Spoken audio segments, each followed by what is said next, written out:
Bonjour à tous. Aujourd'hui, on va s'attaquer à un sujet qui est au cœur du métier de technicien de santé à domicile, l'hygiène et la sécurité.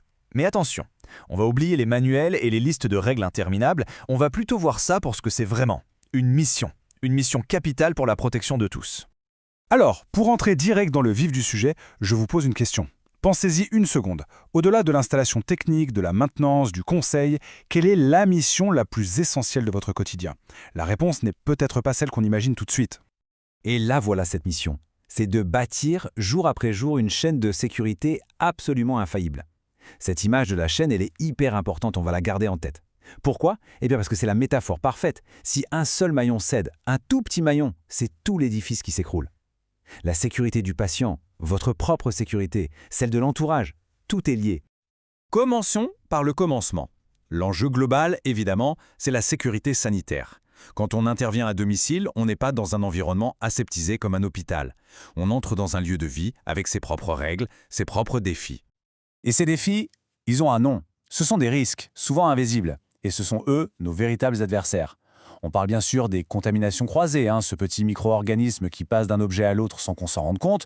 On parle aussi des fameuses BMR, les bactéries multirésistantes, ces super bactéries qui donnent du fil à retordre à la médecine. Et puis il y a les fameux ASS, les accidents d'exposition au sang, un risque bien réel. Bon, pour bien se défendre, la première étape, c'est de bien connaître son ennemi. On va donc prendre un instant pour zoomer sur ces risques et surtout comprendre comment réagir. Un AS, qu'est-ce que c'est exactement? En fait, c'est tout contact qui n'aurait pas dû avoir lieu avec du sang ou un liquide biologique qui pourrait être contaminé. Ça va très vite. Une piqûre avec une aiguille qui traîne, une petite coupure avec un instrument, ou même une projection dans l'œil ou sur une peau abîmée. Ça peut arriver à n'importe qui, n'importe quand. L'important, ce n'est pas de paniquer, c'est d'avoir le bon réflexe. Et ce réflexe, c'est un protocole en 3 temps. C'est la procédure d'urgence. D'abord, les soins immédiats. On nettoie la plaie à l'eau et au savon, on rince bien, et on désinfecte pendant au moins 5 minutes. Ensuite, étape 2, l'avis médical. C'est impératif et le plus vite possible. Et enfin, étape 3, la déclaration de l'accident, pour qu'un suivi soit mis en place. Ces 3 étapes sont absolument non négociables. C'est ce qui renforce la chaîne là où elle a failli se briser. Face à ces menaces, heureusement, on n'est pas sans défense. Loin de là. Le technicien a une véritable armure à sa disposition. Ce sont les fameux EPI, les équipements de protection individuelle. Et comme n'importe quelle armure, elle doit être parfaitement adaptée à la situation. Mais attention, avant même de parler de gants ou de masques, il y a un maillon encore plus fondamental. La toute première ligne de défense, c'est l'hygiène personnelle. Une tenue de travail propre, des ongles courts, pas de bijoux qui pourraient être des nids à microbes, et par-dessus tout, une hygiène des mains absolument parfaite. Le lavage, la friction hydroalcoolique, c'est la base de tout. Maintenant, les équipements. L'idée, c'est qu'il n'y a pas un kit unique pour tout le monde, tout le temps. Ça dépend vraiment de la mission. On peut simplifier en disant qu'il y a 2 grands profils. D'un côté, l'agent de désinfection. Lui, il est en contact direct avec le matériel potentiellement contaminé. Le risque est élevé, donc la protection doit être maximale. De l'autre, l'agent d'installation. Son risque est différent, plus modéré, plus lié à la manutention et à l'environnement global du patient.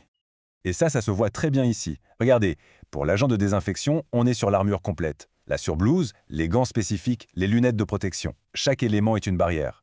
Pour l'agent d'installation, c'est plus ciblé, mais tout aussi important. Le masque chirurgical, bien sûr, les gants de manutention pour se protéger physiquement et l'indispensable solution hydroalcoolique. Le message est simple, à chaque mission, son armure.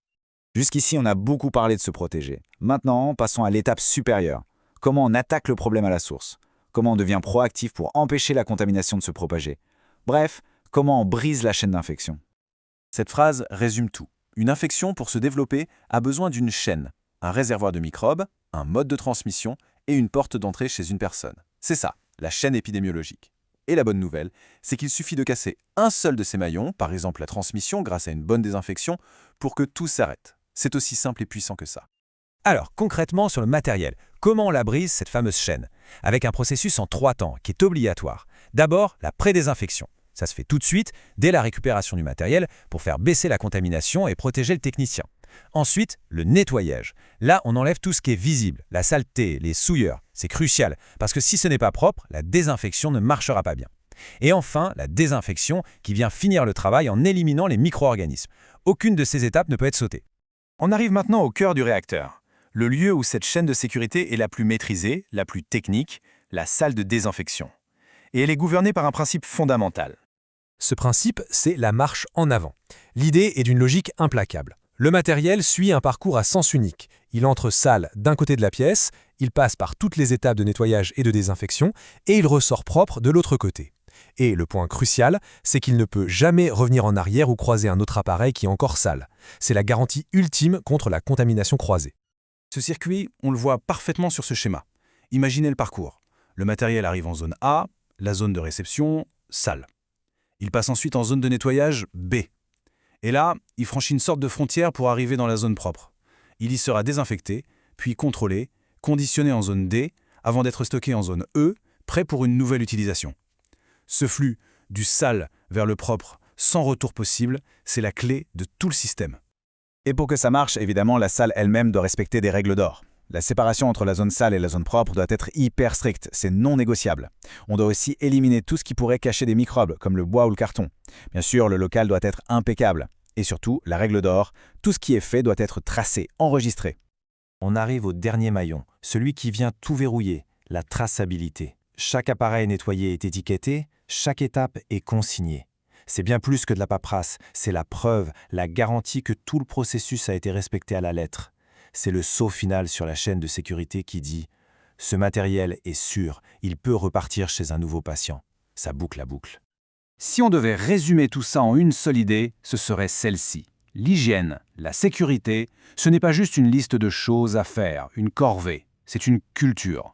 C'est un état d'esprit qui doit infuser chaque geste, chaque décision, chaque jour. C'est un engagement personnel et collectif. Et on va se quitter sur une question ouverte.